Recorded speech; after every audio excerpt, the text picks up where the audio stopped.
Hi. This is Two Girls, One Ghost. Two girls, one ghost. And this is an encounter.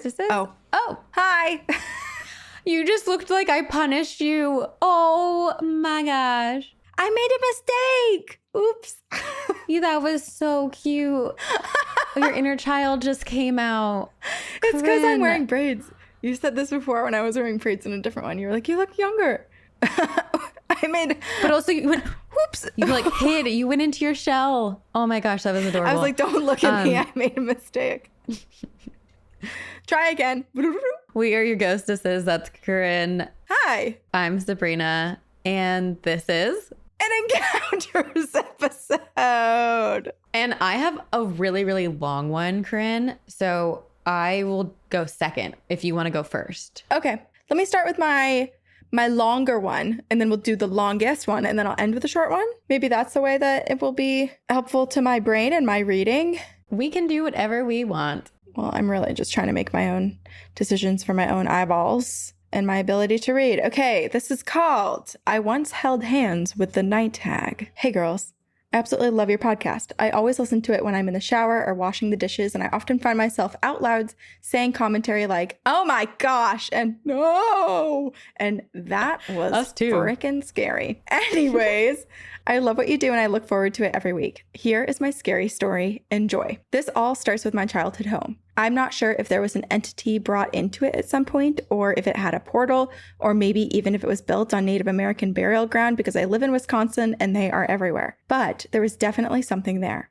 I began noticing things when I was in middle school. Mostly I would see movement out of the corner of my eye and hear noises upstairs when I was downstairs and home alone.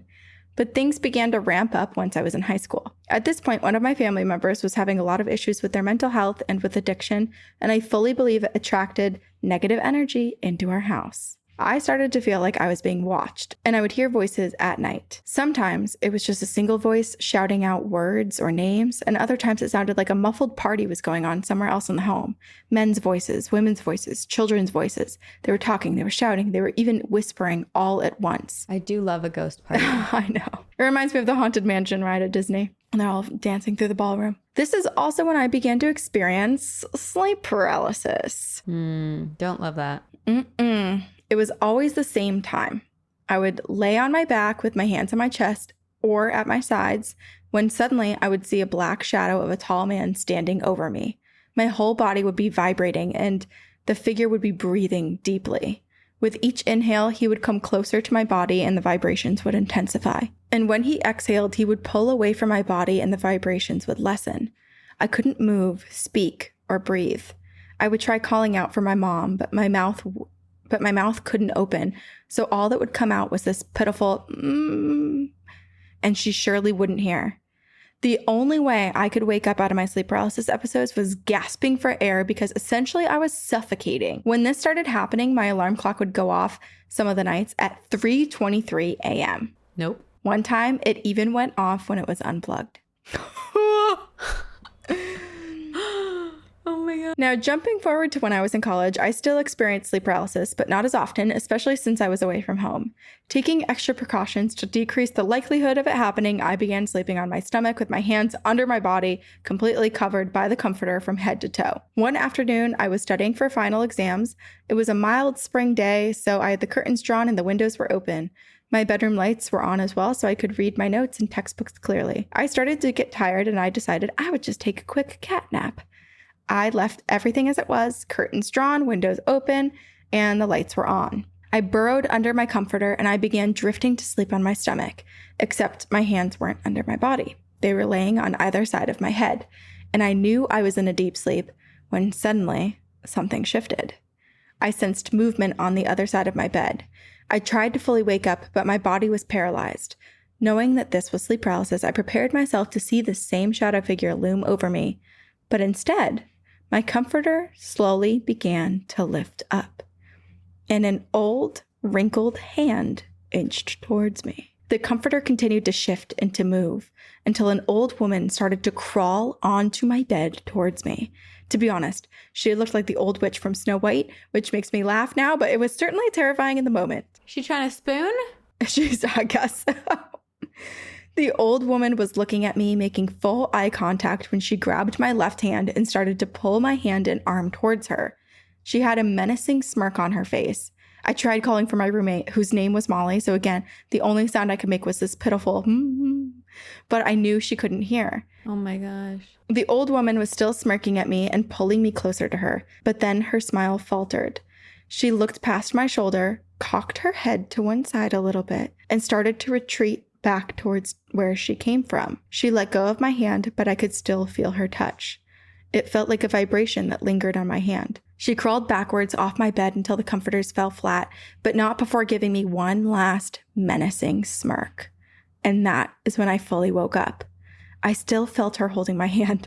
Still terrified, I willed myself to look, only to find that my right hand, which had absolutely no feelings or sensations in it, grabbing my still vibrating left hand. My heart was racing as I was still too scared to come up from under my little burrow, thinking the old woman was standing there in my room in the middle of the day. But I took a deep breath and I quickly threw my comforter off, only to reveal my bright, sunny, and completely empty bedroom. Okay, good. I thought that was going to take another turn. I know. Later that day, I told my roommate I had a really odd episode of sleep paralysis and even tried calling out for her. And she said, "Oh yeah, I thought I heard something coming from your room." I haven't seen or dreamt of the old woman since that day.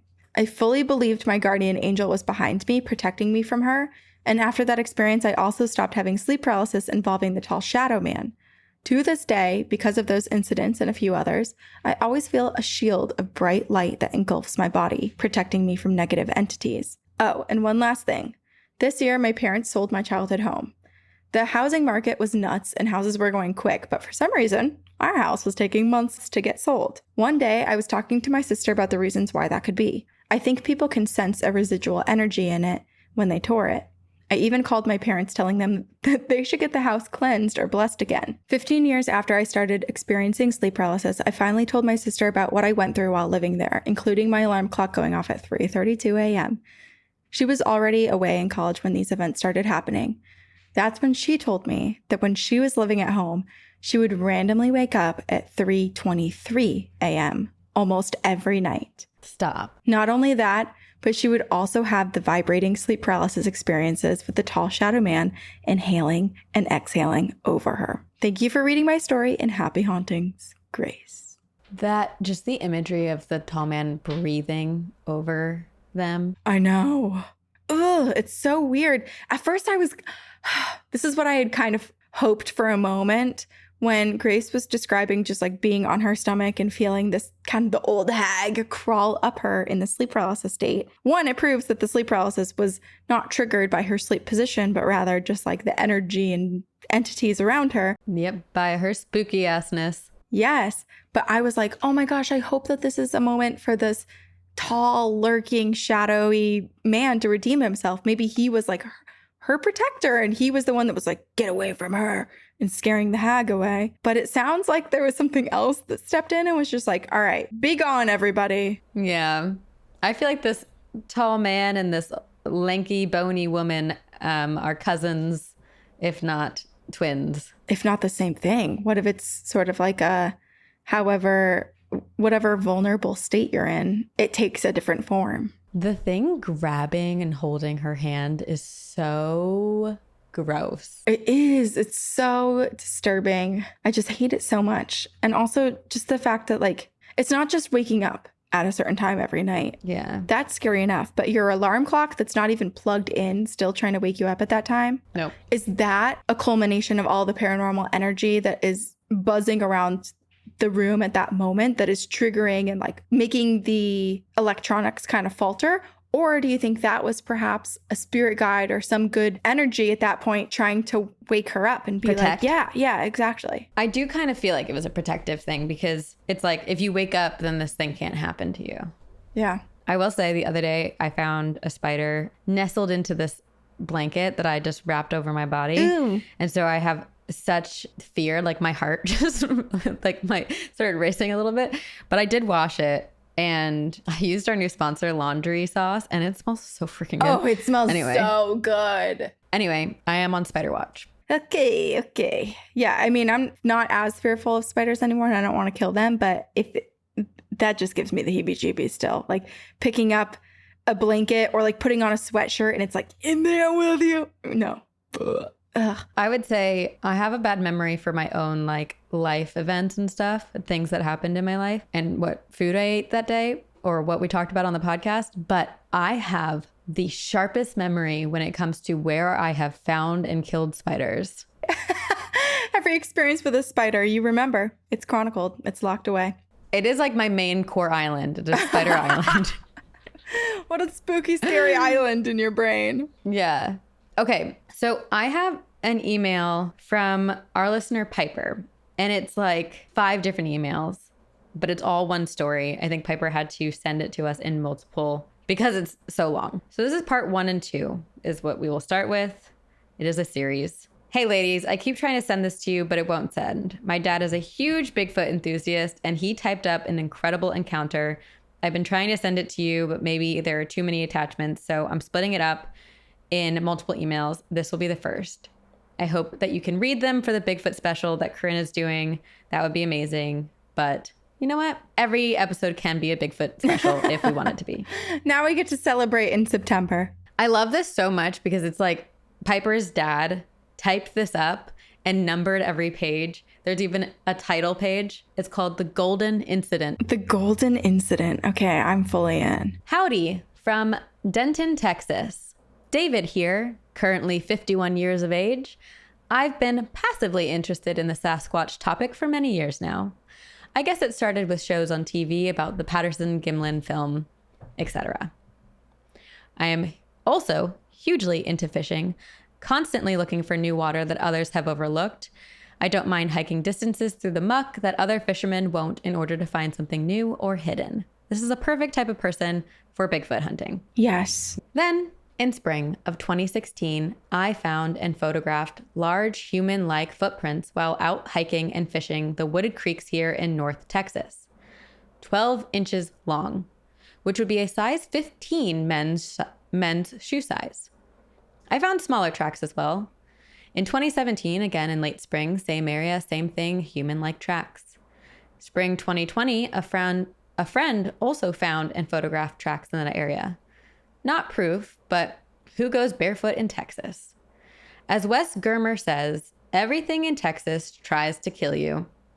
These tracks were found in boggy floodplains amongst all other tracks of deer, feral hogs, bobcat, cougar, raccoon, opossum, etc. Also, I was once overnight in southeast Oklahoma, and late at night around 3 a.m., I heard a single long vocalization about half a mile away across the river and up on a high ridge. It went from low pitch to high, starting out like a howler monkey and ending not unlike a peacock. Nothing but trees are up on that ridge. There have been many reports in that area, and even David Politis has mentioned a cluster of Bigfoots there. This also, the sound that he just described sounds so much like the Sierra sounds that we listened to in part 3 of the Bigfoot special. Yes. Ooh. Yeah. So that's when I really began to watch videos, read people's stories, and I started to listen to interviews on Sasquatch Chronicles, etc., learning about the consistent patterns of behavior of the shaggy ones. Ooh, I like that, the shaggy ones. The shaggy ones. Unsure why, but I am fascinated by the subject just as much as I am by fishing. Well, this past summer, I inadvertently combined the two. I have been pursuing an elusive fish, which has become sort of a unicorn for me. The golden trout. I've caught all other types of trout, but not a golden. I've spent the past 3 summers in the mountains of Colorado and Wyoming, still without catching my unicorn. When I finally do, it will be the most expensive fish dinner a man has ever had. Plans to immediately eat your golden trout. Yes.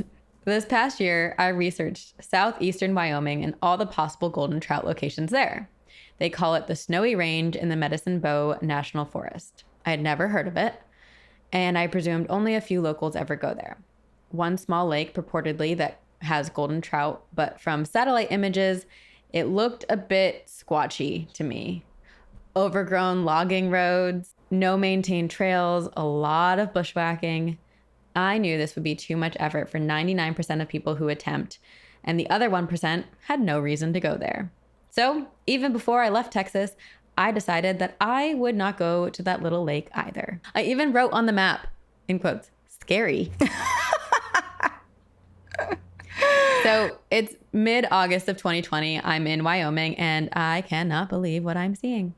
I chose the southeast part of the state because it's very far from the tourists of Yellowstone and presumably very few people would go there. I've been wrong before, but geez. Due to the pandemic, everyone seemed to have discovered the outdoors. Caravans, trains of cars, trucks, travel trailers, and RVs all headed into the mountains. Weekends were even worse. So now it's a Friday evening and all of my carefully laid out plans for avoiding people are a total bust. Except one. That scary looking lake that I swore I wouldn't go to. Of course. I feel like David might be Bigfoot himself. Like, he's got Bigfoot personality. This is also the beginning of every scary movie where it's like, you weren't supposed to go there. You've been warned against it. Everything's telling you no, but you just want something so bad that you overlook it and you're like, it'll be fine. I'll be okay. In pursuit of your golden trout. The golden trout. So it's Saturday morning, August 15th, 2020, in the tiny town of Centennial, Wyoming. I'm sipping coffee and debating with myself. Either I wait out the hordes of people until Monday, wasting 2 glorious vacation days in the Rockies, or I go to the rogue, scary lake. So the internal debate with myself went like this. A, what are the odds that little old me would be lucky enough to run into a squatch? B, hell, the moose are more dangerous than the squatches, I think, and I've already navigated moose before. C, I have a GPS Garmin with an emergency beacon. D, I have a 9mm pistol. Fuck it, let's go. Besides, it's so remote, the golden trout won't be overfished. They'll probably be stupid, gullible, and easy to catch. Decision made. I head up the dirt road and into the mountains, past a couple of campgrounds packed with hundreds of people camped shoulder to shoulder, essentially one big party. And an hour later, I finally find my spot and park in an abandoned logging road with a gate blocking vehicle access. I leave a note on the dashboard stating where I'm going, when I should return, and who to call if I don't. Smart. I gear up and I begin hiking the old logging road, which is now becoming overgrown. I'm guessing it hadn't been used nor maintained for 10 years or so. So I was admittedly a bit on edge. I grew up in the woods of Tennessee and Texas as a kid, but this was different. Remote bushwhacking alone in the Rockies with all manner of potentially dangerous terrain and creatures. I'm no Steve Isdall, but I'm determined to deal with it, learn, adapt, overcome, hell or high water. Within 10 minutes of my hike, a bunch of some sort of mountain grouse bird thingies spooked and flew up damned near at my feet. A few seconds later, I felt kind of silly for pointing a pistol at some stupid birds. Still on the logging road around half an hour later, I heard exactly what so many others have described. 50 feet into dense woods at my left, crashing trees, breaking branches, loud huffing. Oh no. I was startled as hell and frozen. Then, to my relief, I heard the distinct sounds of hooves clattering on rocks. Then, on the road ahead of me, a huge bull elk appeared. It stopped, looked at me, snorted in disgust, and trotted off into the woods on the right side of the road. I had spooked a small herd of elk. Thank you, baby Jesus. And then I began to feel silly about pointing a pistol at stupid elk. Eventually, according to my GPS, I had to leave the easy road and start bushwhacking. About 2/3 of the way to the lake, I was crossing a huge meadow and spotted some tents and a few horses. There must be a better way in here, I thought, as these people clearly didn't come in on my route, but it put me more at ease knowing that they're locals who weren't freaked out about this area. Eventually, around 2 p.m., I spotted blue water through the trees and emerged into a paradise. The area was so much more beautiful than the satellite images had hinted at. I roamed around and found a campsite the vloggers had originally set up. Huge 3-foot diameter logs around the fire pit, turned up on end, which made perfect tables. No trash, no trace of human activity for at least a year, maybe more. I was eager to fish, but I am as patient as a python and decided it would be better to set up in daylight. Besides, the fishing is usually better at dusk. So small tent set up, massive amount of firewood collected, cooking gear arranged, pooping log found and prepared. I need to know more about that. Time to catch my first golden trout. Boy, was I confident. I could see fish rising to insects feeding on the surface. I strung up my fly rod and set up a camera on a tripod to record my momentous moment of the catch. Half an hour later, nothing. Stupid smart fish. Then a gust of wind tangled my fishing line into a horrid rat's nest. I approached the camera to turn it off and said something like, I'm terrible at this, and I'm hearing wood knocks. Great. I do not remember this statement. I only noticed it later when reviewing the video back home in Texas. I was apparently so engrossed in catching my first golden trout that I was ignoring or dismissing the obvious. Something was watching me and setting status reports to another. But on with the fishing. After a couple hours and after changing fly patterns half a dozen times, I continued to be outsmarted by these stupid yet smart fish. Then suddenly, finally, as daylight was beginning to fade, I cast out an emerger out, and as soon as it hit the water, sploosh! The fly was attacked violently, and the fight is on. Play it carefully, reel it in close, grab the net, got him! I grab it to inspect the glory, and it's a freaking cutthroat trout. Damn it. I immediately began formulating a harshly worded letter to the Wyoming Fish and Game Department responsible for the faulty information that led me to this godforsaken place. Oh well. At least I had dinner. I killed it humanely and headed back to the little campsite. By now it's getting pretty dark. It's around 8:30 p.m. I puttered about for a while, built a nice fire, prepared cooking gear, reflected on the day's events, including the cow moose I spotted bedding down in the far meadow at twilight. Cool, I have some company. Dark now. Very dark. No moon, no wind, no sounds other than that of the crackling campfire. I was knelt down by the fire doing something boring like watching the butter melting when it happened. 2 booms in the distance, echoing through the forest about 100 yards behind me across the pond. It sounded like a baseball bat hitting a large dead pine tree. From listening to 1,000 recallings of people telling their stories, I instantly knew what this was. Wood knocking. The Sasquatch walkie-talkie. I froze in place, thinking, shit, please, no. Heart racing, adrenaline flowing, a spatula in my hand. Then, things went from bad to worse. 10 or so seconds after the first 2 knocks, 100 yards behind me, another single knock, wood on wood, this time to my right, but closer, maybe 50 yards into the forest. Then, around 10 seconds later, a third sound to my left, this time, clack, like a rock smacking rock. Again, 50 yards into the forest. These sounds were forming a rough triangle around me. I tried like hell to talk myself out of what I knew was going on. It's a herd of elk, but elk sleep at night, don't they? It's just dead branches falling, a cooling temperatures thing. It's those horsepackers pranking me. Right, as if they'd walk a mile in the pitch black with no lights just to prank a presumably armed stranger. All these arguments flew right out the window when 10 minutes or so later, the pattern of knocks repeated exactly.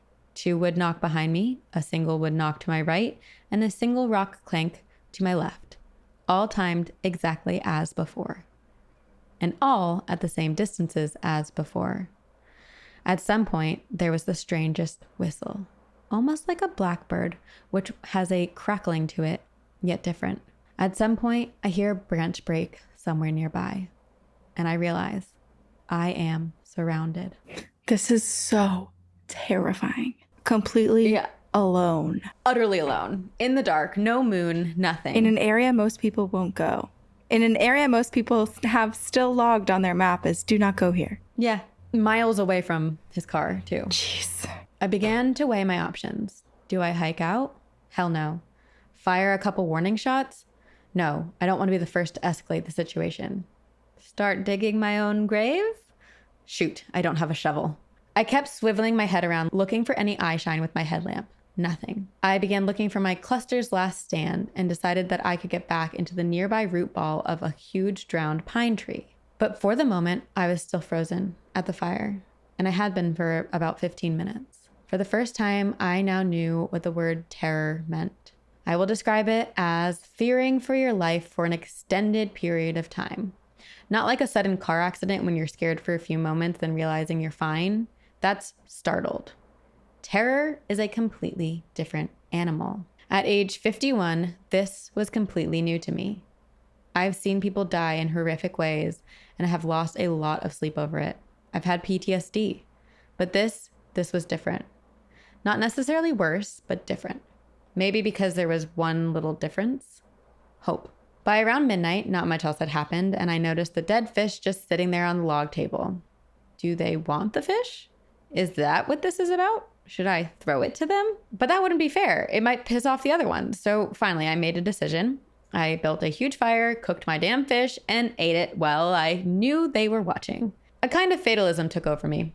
You guys, you're gonna kill me. You would have done it by now. You can still try, but my pistol will at least sting. I can't hike out in this darkness and don't feel like doing it anyway, so I'm stuck here with you and you all are stuck with me. Honestly, I feel like the confidence might save David. Well, I guess he did write this email, so we know we do have this email. We know he's alive, but I feel like that's confusing to the Bigfoots. It's like, oh, well, he's pretty confident. He doesn't seem to be bothered by us. Should we even bother being bothered by him? Maybe not. I like your move, Maybe David. Just keeping tabs. So that's exactly what I did. I relaxed. I acted normal. I ignored them. I cooked my trout in butter, lemon, salt, and pepper. Best trout I ever had. I had decided that they were probably just curious and I was simply their entertainment for the night. Around 2 a.m., I decided that the show was over, put some huge logs on the fire that would burn all night. I crawled into my little tent, put the pistol near my head, put on an audiobook, drank my allotment of bourbon, and drifted peacefully off to sleep. Hell of a long day. Around first light, I had my one and only nightmare of this incident. I dreamt that a giant hand was collapsing the tent and reaching for my head. I woke yelling, "Ah, go away!" But at the time my groping hand reached for my pistol, I realized that the tent was intact and it was only a bad dream. So I fell back to sleep without further incident. When finally I awoke a couple hours later, I emerged and wandered around camp. Nothing had been disturbed. All of my gear was exactly where I had left it. Cool. I built up the fire, boiled some water, made some coffee. It was good. I prepared a freeze-dried breakfast pouch that was made for two. I wasn't very hungry, ate a quarter of it, and after that began cleaning up camp, preparing for the hike. Back to my car. Fully packed and ready to go, I debated what to do with nearly 2 pounds of leftover breakfast. I hate to leave trash, but I also hate to waste food. So I decided I'm going to leave it for the Bigfoot. At least they would realize that our human food is not worth fighting over. The hike out was uneventful, and when another group of stupid grouse startled me again, I didn't even point a gun at them. And now here are some add-ins and afterthoughts months after the incident.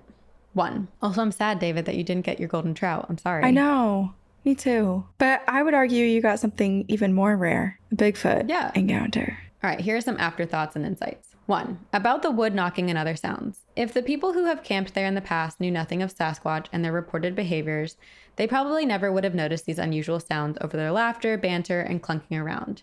They would have been oblivious, and ignorance is bliss. So that was my reasoning at the time to act oblivious, because there was no sign of past carnage.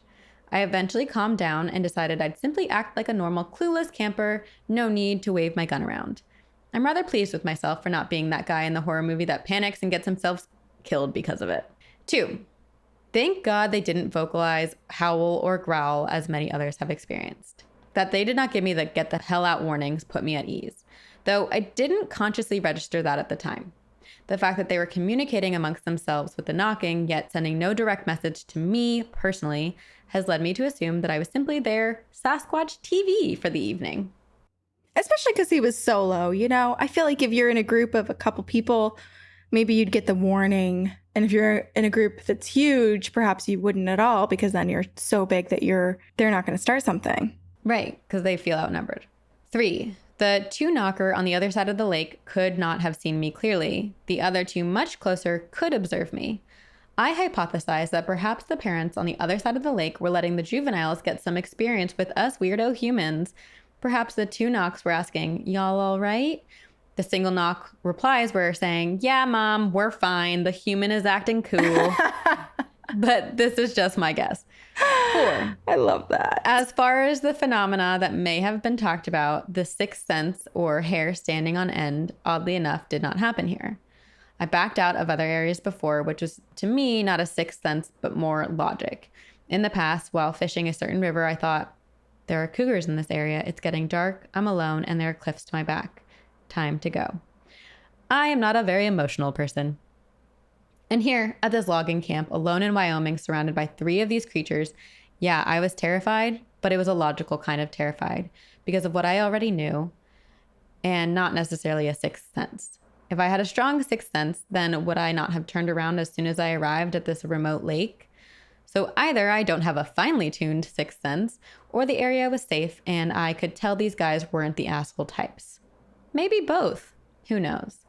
I do feel like it's both. I feel like it's both too. Yeah. You know when you're in danger. It's just like with a dog, you know? Most people aren't afraid of dogs. I love dogs, but there's still sometimes a dog when you're like, oh, that's not a dog that you go up to and pet. I do feel like the sixth sense is a bit of a gut feeling. Mm-hmm. Like it's using a combination of logic and trusting how you physically feel. Totally.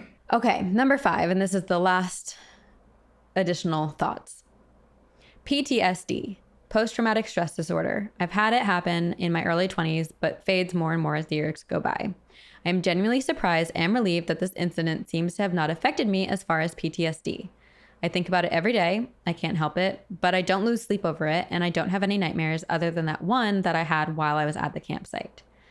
I hypothesize that maybe because I was educated and informed about Sasquatch and their reported behaviors beforehand, maybe it wasn't as traumatizing as it would be for someone with no knowledge nor preparation.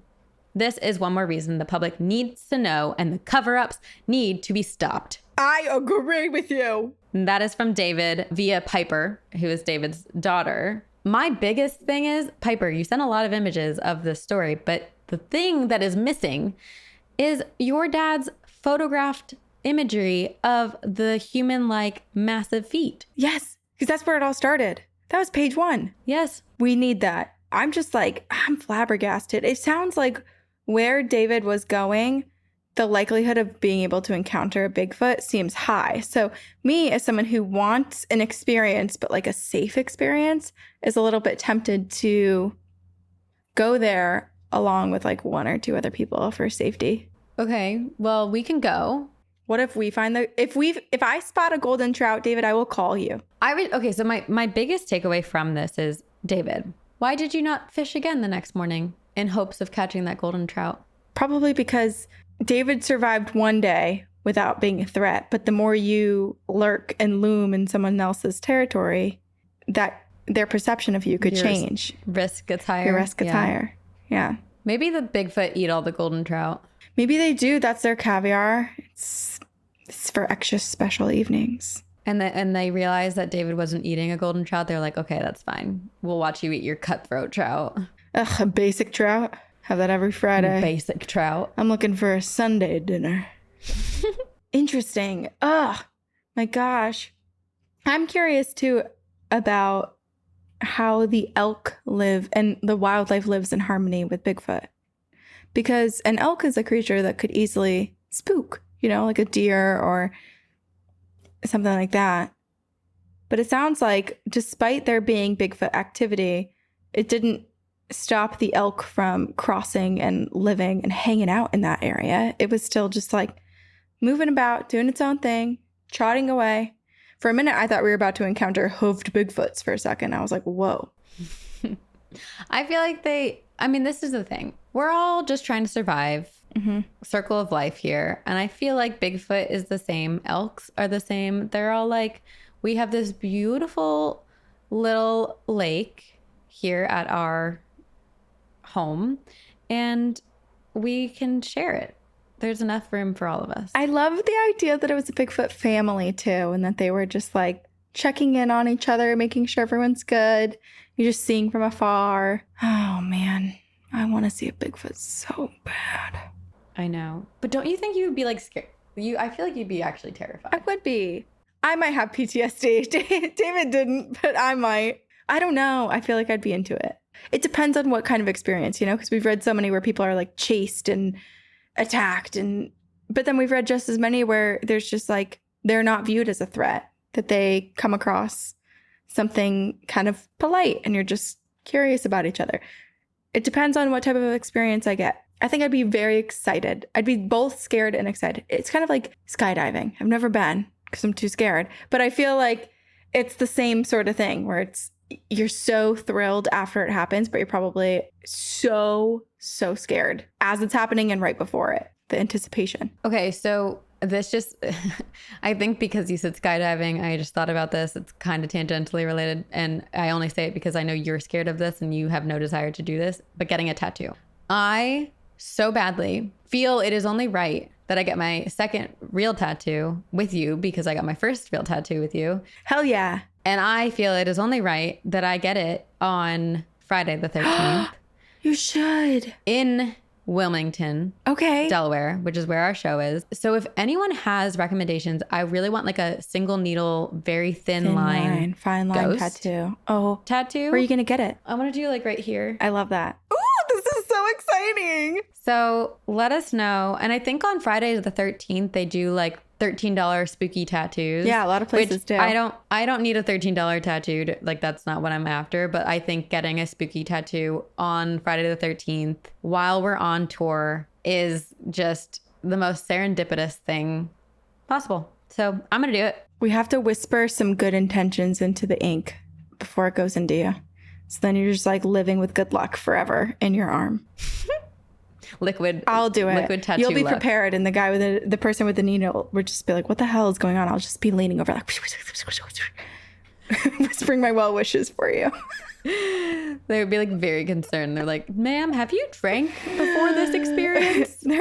I thought you just weren't supposed to be drunk getting a tattoo. There's nothing about the other person accompanying the person getting the tattoo that says that's true. You can't be intoxicated. You get to do whatever you want.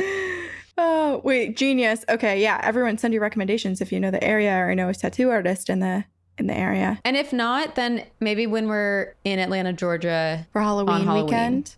Yes. Okay.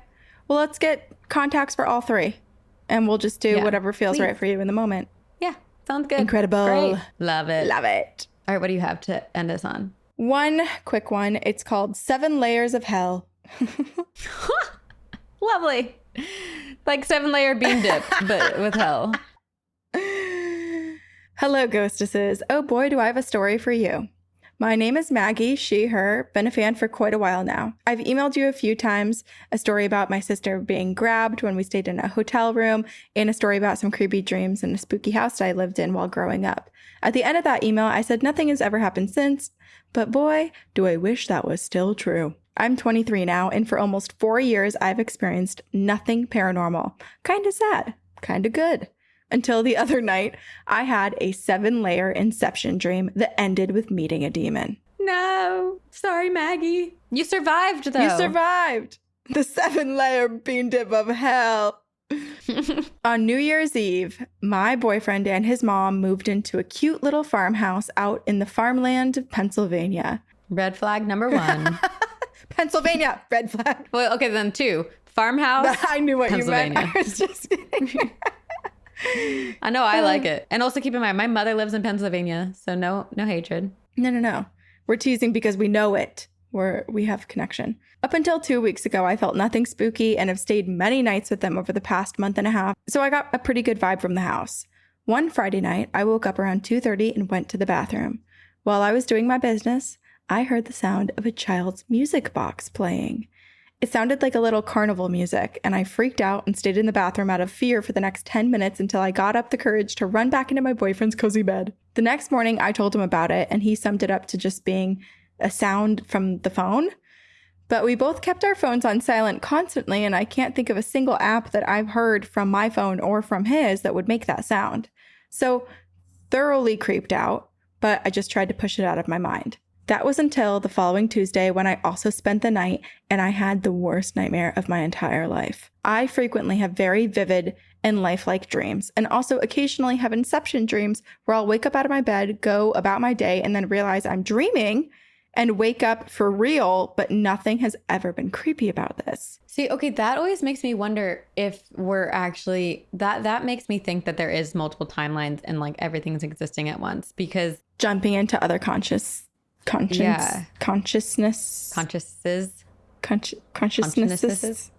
shells. Yep. Jumping into conch shells. Great. Yes. Sound of the sea. Do you hear it? Do you hear mermaids whispering to you in your conch shell? Do you hear what I hear? I thought you were going to say, do you hear the Muffin Man? Oh my The God. Muffin Man. The Muffin Man. Who lives All on right. Drury Lane? Okay. So, Tuesday night, I go to bed. I wake up in what looks like my room, except the walls are stripped down to studs. His bed is in a different corner, and we can see straight into the attic. I start to get scared, and I point at something in the darkness, and then he looks at me, and a chill voice says, "You're just dreaming. Wake up." So I wake up again in his bed. This time, the walls have more drywall on them, but they're not painted. His bed is still in the wrong corner. So I get out of bed and I start walking around where his closet is supposed to be. There's now a giant black hole. I walked up to it and bats fly out at me. I get scared and I wake up again. The room looks more normal this time, but none of his decorations are up and there's a figure standing in the doorway that is directly across the bed. I get scared and I wake up in his room, in his bed again, because this has happened 4 times now, and I know I'm dreaming, and I can still feel my heart racing as the fear is building inside me. So I lay down, and I go, quote, back to sleep, and then I wake up again. The black figure in the door was now at the side of the bed. The fear still there, and I go back to sleep. Then I wake up. The figure is standing directly over me. I look around, and all of his decorations are up. I look over to my right where he's sleeping peacefully, but his closet door is wide open and the figure is staring at me. I scream at it to let me wake up, and then I see my face, my own face, and its face, but with red eyes. It laughs at me and it says, "You've figured out my game, but you'll never be able to escape." My heart stops. I grab my pillow next to me and I chuck it at this demon. It disappears and I wake up. For real this time. The room is calm. I'm in the position that I fell asleep in, on my side, squeezing my pillow, the pillow that I had just chucked at this demon's face, and I immediately wake up my boyfriend and I tell him that I just had a 7-layer inception dream and to please tell me that this, right now, is not a dream. He reassures me and he cuddles me until he starts snoring again. And at this point, it's 5 a.m. and the sun was just starting to come up, and I put my headphones in and I watched some TikToks until I could calm down. That was the worst dream I have ever had. And I truly believe it was a demon trying to play with my dream state, since I also do very lucid dream a lot. But I'm just glad I was able to get out of it. Thanks for listening. Love you gals. See you on the other side. Maggie. Maggie, I hate to say this, but what if you're still in it? Oh, what in the inception? It is disturbing in so many regards, because it sounds like this farmhouse generally has like a spooky vibe, that there's something there that perhaps it's got like, not necessarily I don't know, portal is a hard word to use, and I like don't want to say it in like I don't want to overuse portal because I think it can be, but like it does feel like there's some energy there that allows things to come and go. And perhaps because it perceived that Maggie is more open, it targeted her. And it seems like it came from the closet. The closets are always creepy. Keep your doors shut. But the fact that it like wore Maggie's face and then laughed and was like, "Ha ha ha, you figured me out." Yeah, it's so creepy. It's just having fun. Well, it's also... It's disturbing, but I feel like it's its idea of fun. And it's totally after only Maggie, because the fact that no one else in the house thinks that they're just like, oh, you're just hearing a phone or it's just a dream or whatever. You know, everything's fine. And it almost seems like there's something passing through, because Maggie did feel very peaceful at this farmhouse for a long time, and now all of this stuff is happening. But I think Maggie's very powerful in that she was able to fall asleep too, you know, like understanding that you're going to get closer to like, you start at the bottom and she's getting closer and closer to the real reality by like just making herself fall asleep again, even if there's this thing looming, lurking over you, like right at your side. Don't let it win, Maggie. You're stronger. Yeah. Tell us if anything else has happened at that farmhouse since. When did Maggie send this? Let's see. Oh, in February. Have you ever had this where you wake up and you're not actually awake, and then you wake up again and you're not actually awake? Not double. No. I think I've definitely like woken up in my dream and thought that I was awake and had conversations and like went about life, but I've never gone back to sleep and woken up again like in my dream and then realized I wasn't. I've never had the layer. Just like a one time I'm waking up. Yeah. Have you? Dreams are just so I don't think I've had the layer of it, but I was just thinking about, there was a period of time, and this is also like, you know, end of 2022, where I was dealing with a lot of mental health stuff and doing my trauma treatment. But memory and my dreams were so, and like reality were so twisted for me that I would have experiences that like logged themselves as memory in my brain. And I was having such a hard time figuring out, I couldn't decipher the two. It was really, really disorienting. And I don't know. I mean, you know, the brain is a powerful thing. So maybe like I wanted to be living in a dreamscape rather than in my own reality. So it was logging dreams as reality. I don't know. But it was really weird and just makes me question like what is actually happening in the dreamscape. I still feel like that. Like there's still times where I'm like, oh, remember this, I remember that. And I realize it was just a really realistic dream. Yeah. It is very freaky. The worst is when I work out in my dreams and I like think I like did my workout for the day and I wake up and I'm like, or when I've written kidding. all of my podcast research, I did everything. Like, oh my God. Rats. I have to restart this Rats entire thing. Rats and squirrels. Ugh. Man. Well, this was a good one. Dreams in Bigfoot and dreaming of Bigfoot. If you've had the Inception dreams, please let us know because I'm so curious. If you also, I feel like we should start doing like a Goop segment of our podcast where Goop, in terms of like the show where she like goes and tries different things. Like I feel like we should go and experience things. We should do like past life regression therapy. We should do like a sleep study almost. But yeah, if there are like paranormal experiments that you want to see Corinne and I put ourselves through, let us know. Okay, I'm making a goal for us right now that we have to complete 4 of them in 2024. 4 for 2024. I'm holding us accountable beyond just doing 1, where we have to do 4. Okay. One a quarter. What? Yeah, exactly. That's low commitment. 1 every 3 months, right? Yeah, that sounds great. All right. Thank you all for listening. If you have any encounters with anything paranormal, strange, and supernatural, alien, Bigfoot creatures, Creatures and cryptids. Ghosts and ghouls. Psychopomps, as we learn in episode 241, which comes out in October, please email us at twogirlsoneghostpodcast@gmail.com. Follow us on social media, rate and review us on iTunes, join us on Patreon for live tour, like vlogs and like seeing Corinne and I together on the road. It's going to be a great old time. We're going to be real goofy. I'm going to scare Corinne at night. Real fun. Can't wait. Looking forward to it. Yeah, come see us live and hold my hand to make me feel better for all the things that Sabrina will be doing to me as we share a room and I don't sleep at night. Now I'm picturing the bony hand from Grace's story. Yeah, just coming out. Ugh. Come and hold your hand. Oh my goodness. Okay, but we're looking forward to it and we can't wait to see you guys. And thank you to our team. We have an amazing team who's helping us to do a lot of things so that we can go on tour. To be. So thank you. And thank you to all of you who listen to our podcast. Yeah. We love you. We love you. And we will see you on the other side.